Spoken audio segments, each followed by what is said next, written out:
Hello everyone and welcome back to the Custard experience, and welcome back to Autonauts.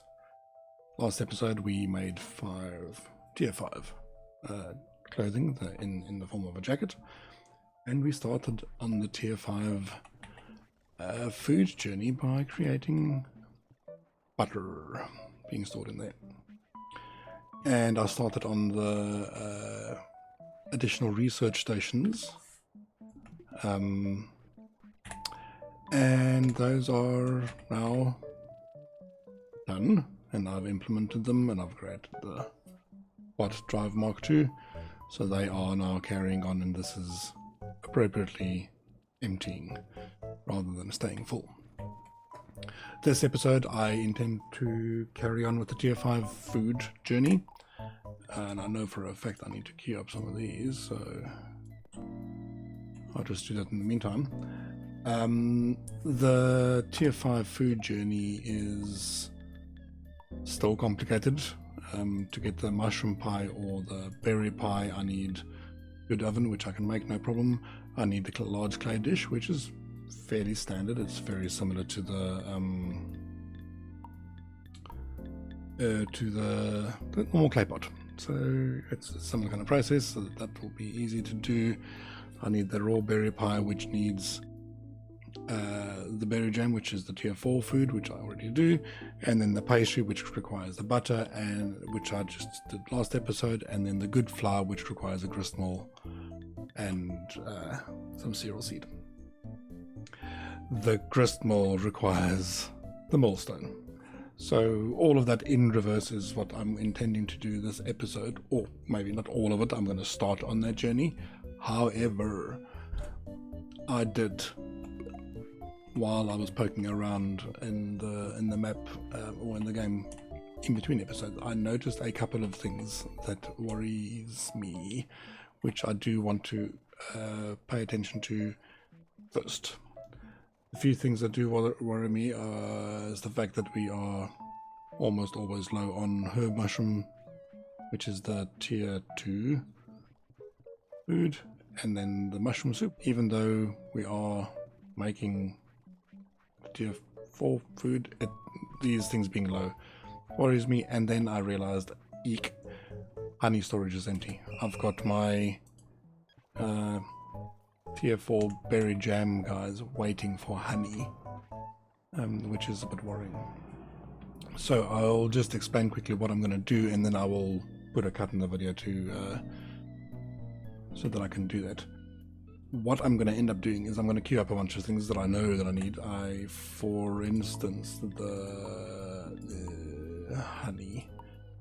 I'm going to start running around the map and looking for more bee nests, so that I can put them into honey beehives.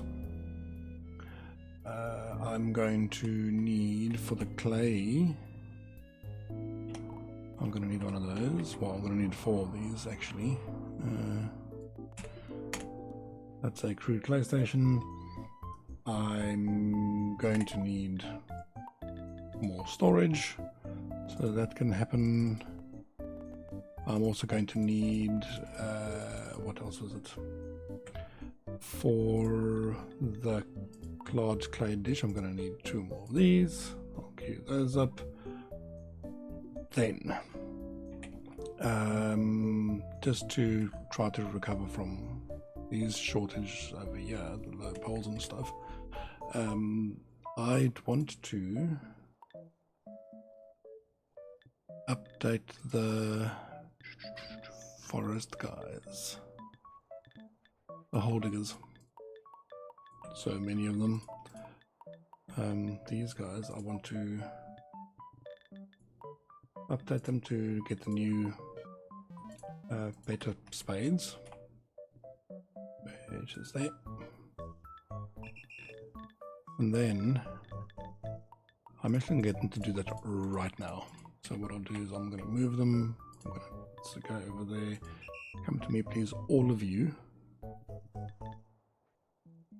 Drop your current spade and go fetch new ones. That should hopefully speed things up in this area so that we don't have this kind of problem again. Alright, Then what I'm going to do in during the cut, I'm going to reprogram some of the bots, the mushroom bots, these guys. They only pay attention to one pot. I'm going to make them be paying attention to all 4 of the pots for the tier 2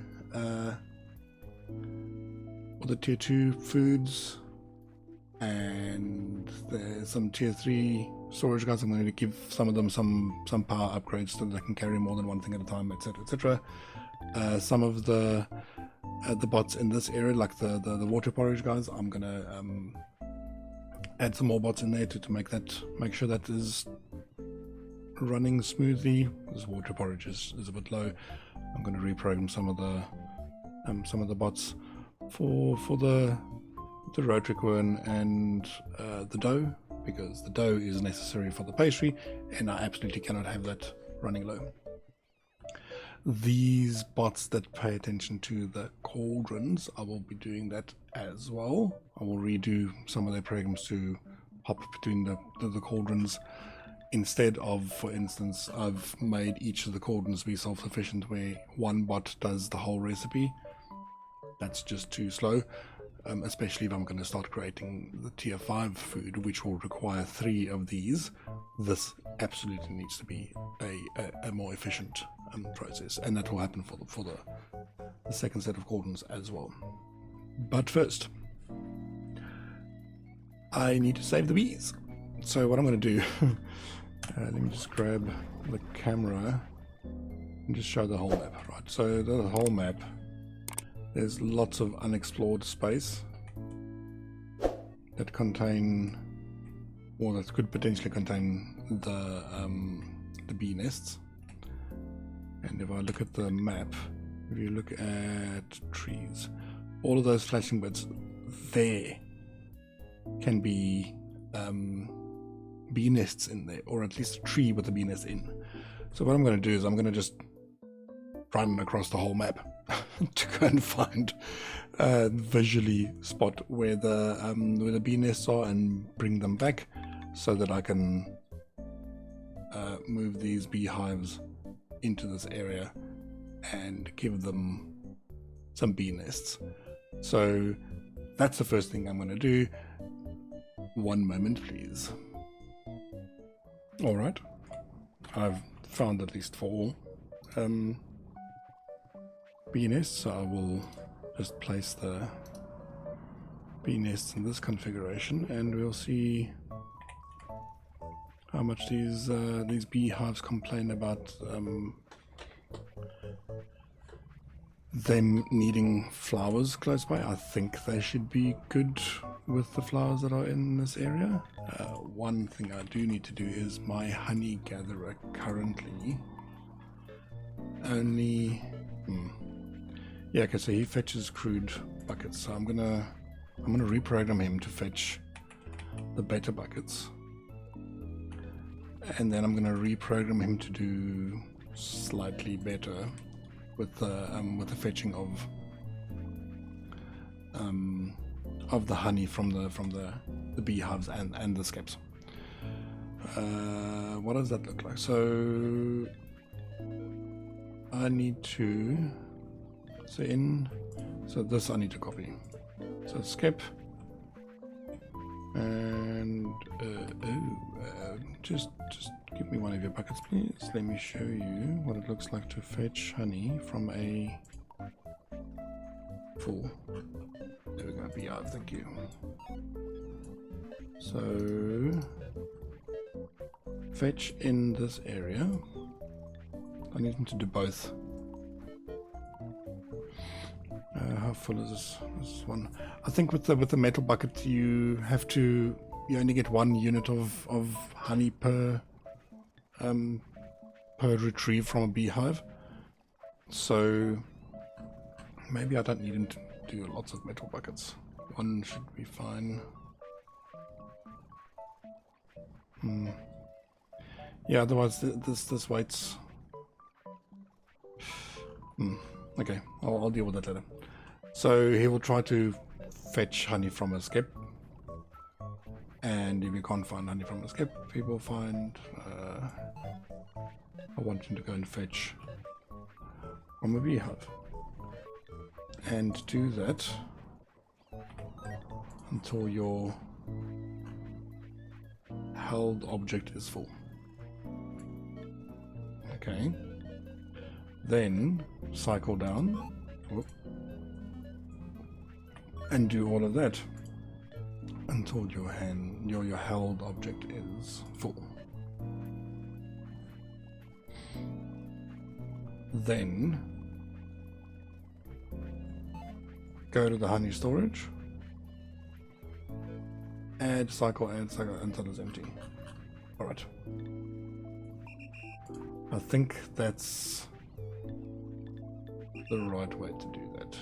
Come to me, drop everything in your hands, and wait right there while I fetch your brain upgrade. Okay. So that will mean that he's going to fill all three the metal buckets he's got. Let me just drop the bucket over there. Brain upgrade. That means he's going to fill all of his buckets first before he takes to the storage, which is not ideal, but I think once I've got enough honey going, then that might be fine.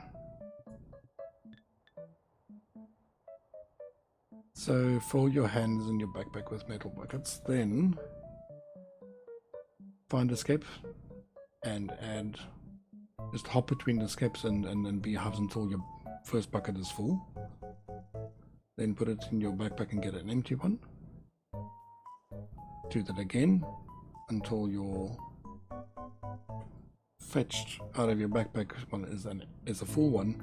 That will exit that loop, and then you can just go and empty again. I think that's fine. So I'll leave him to do that, and while he does that, I'm gonna go hunting for 4 more bee nests. By now we should have 4 more should have spawned in the world. And let me see, I've explored some, not everywhere where there are trees. There's 1 or 2 spots that there are trees that I didn't explore, but I should be able to visually see any bee nests that are around, and I'll just go and smack them and bring them back. I just need 4 more. 1 moment, please. Okay, I've found 4 more bee nests, and they were pretty close to the base. 1 was even inside my forest, so that was useful. So now I've got 8 beehives and the 5 skips. You know what, I'm just going to grab some roses. Where are my roses? There we go.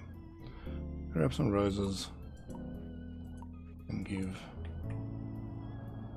these some more. Yeah, they are complaining about flowers. I'm gonna need more. I'm gonna need more beehives. Let me. How many can I make? So 1, 2, 3. Well, I can put 1 there, 1 there, 1 there. I've got space for 1, 2, 3, 4, 5, 6, 7, 8, 9, 10, 11, 12 more in the grid. But I want to. Let's make it 10. Cool. I'm going to queue these up, and then I'm just going to do 4 more for now. How many is that? That's 9, 10, 11, 12, sure. Okay, let me go find some more bee nests, shall I? 1 moment. Alright. Mini bees. Mini bees. Much bees. They were collected. I've got 2 beehives that are still empty. But I've got 20 bees.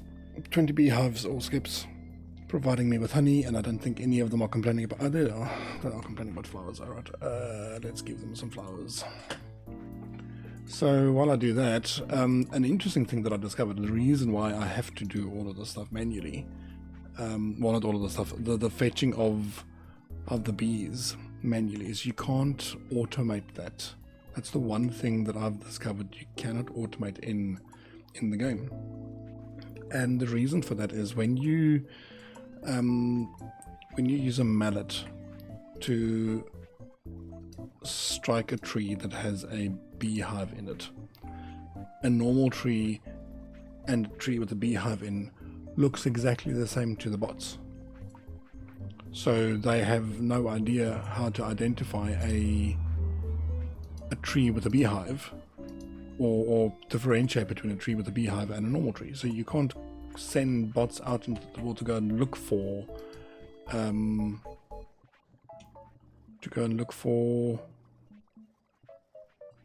trees with beehives in, or bee nests in. You can identify them with they can identify a bee nest on the ground, sure, but not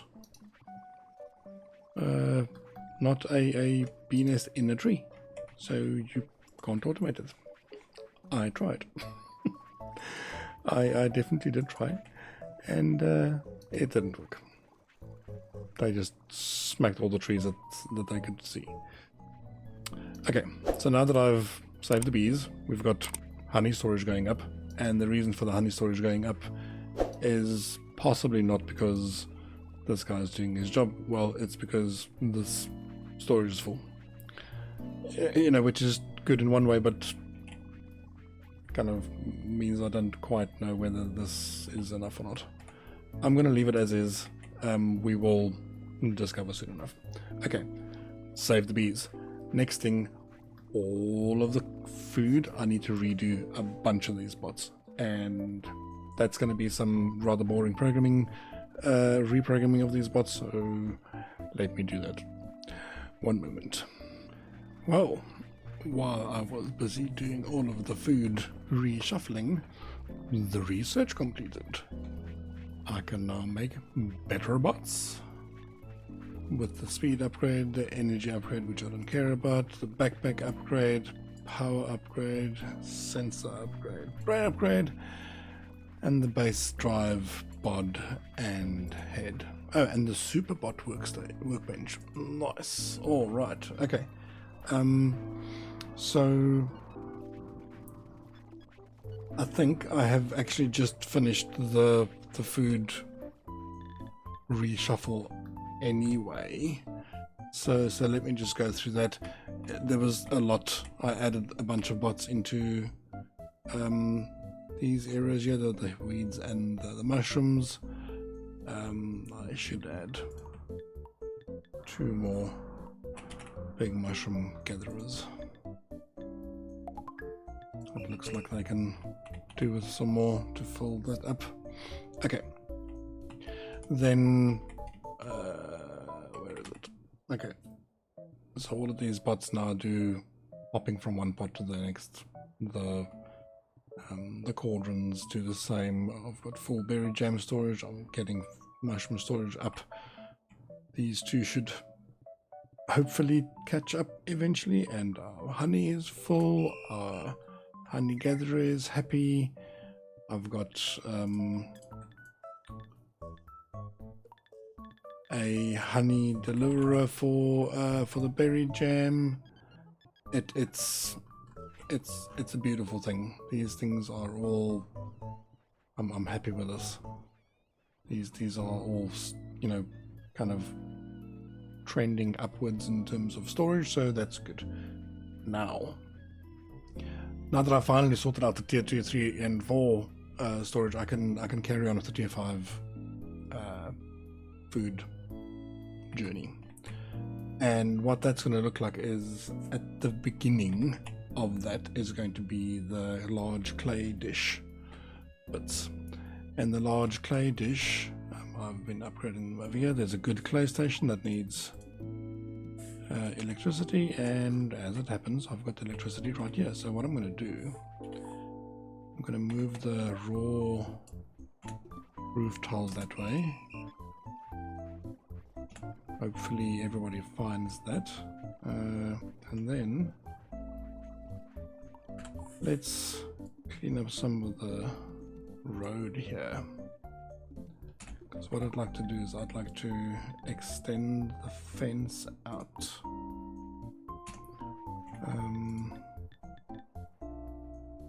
I want to do 1, 2, 3, 4, 5 extra ones. 1, 2, 3, 4, 5. Well, minus the fence. I can do it over there. And then I'm going to put a fence there, and then I'll put a door, a gate there as well. Alright. My guy's in the way. Okay, and a gate there, a gate there, and a gate there. So I can delete these. Alright. So, I'll just duplicate this so that I can... No, that's not what I wanted. No. That's exactly what I wanted. Here we go, there we go. That's exactly what I wanted, yep. And I'll just sort out the flooring for these. And then they need flooring underneath them. Let's not use the expensive flooring. And then electricity.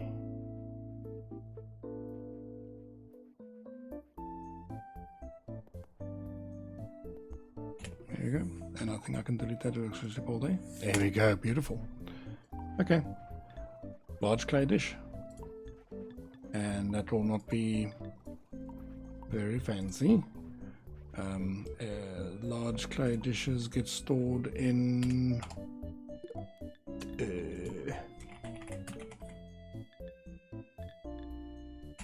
just a crate. Alright. So I will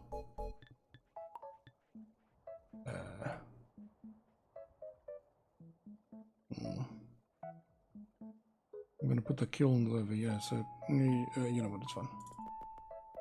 So the raw ones will go in and the baked ones will go in there. Okay, let me program a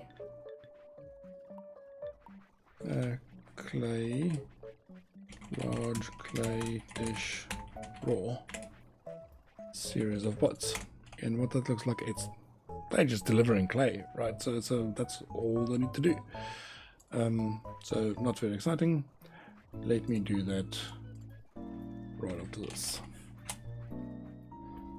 Alright, that was very quick. I have 4 bots simply fetching clay from the clay storage and delivering in turn to each of these 4 clay stations.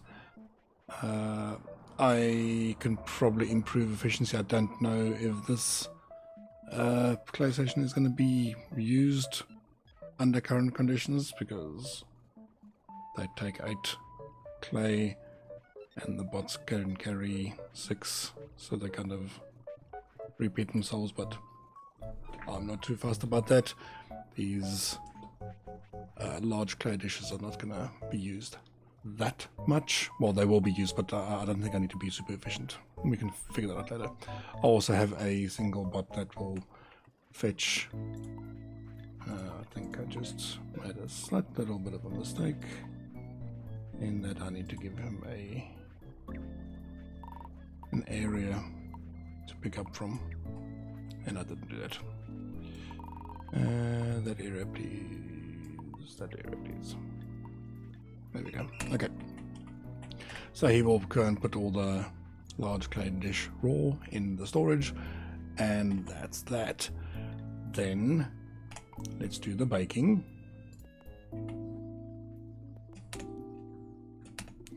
The baking will look very similar to the normal,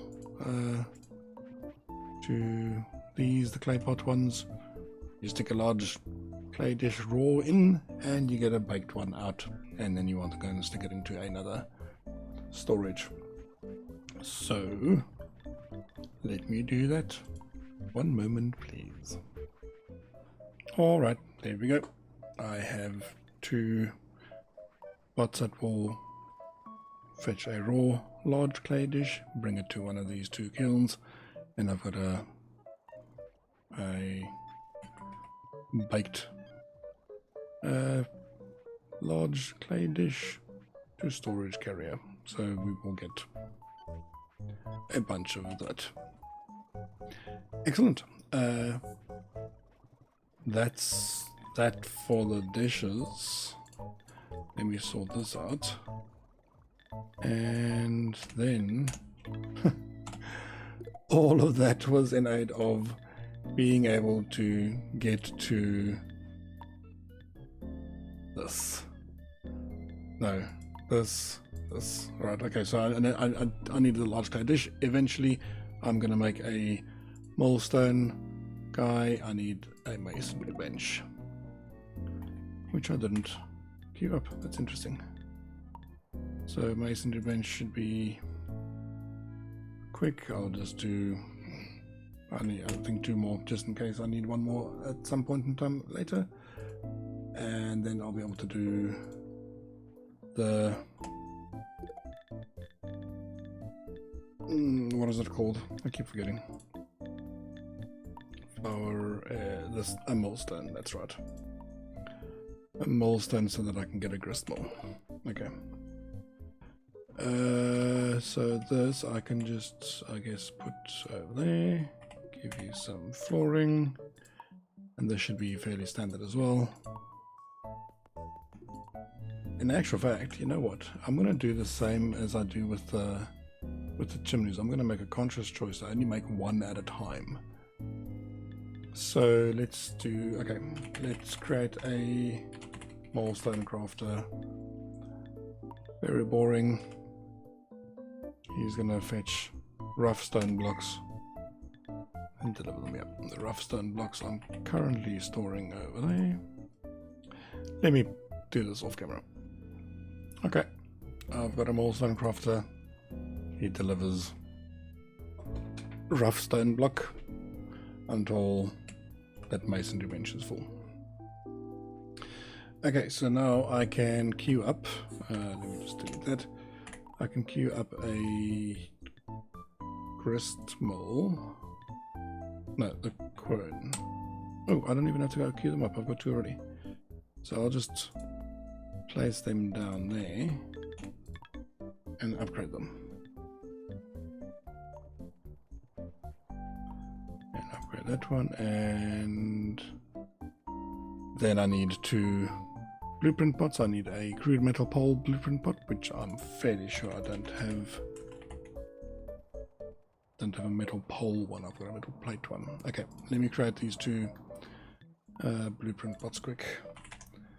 Crude metal pole, and what was the other one? Millstone. Of course.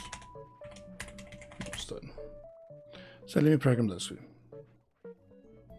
Okay, there we go. I've got my 2 BlueprintBots going. They will just finish upgrading these, and then we'll have our gristmills. And once that is done, good flour is on the way. Oh no, electricity. I forgot that there's electricity required for the gristmill. Well, okay, so now the cooking area needs electricity. This is going to be interesting, because I don't have enough space to expand this area with electricity. I think that is next episode's problem. I'm going to wrap it up there. Folks, thank you very much for watching Custard Experience. I will see you in the next episode. See ya.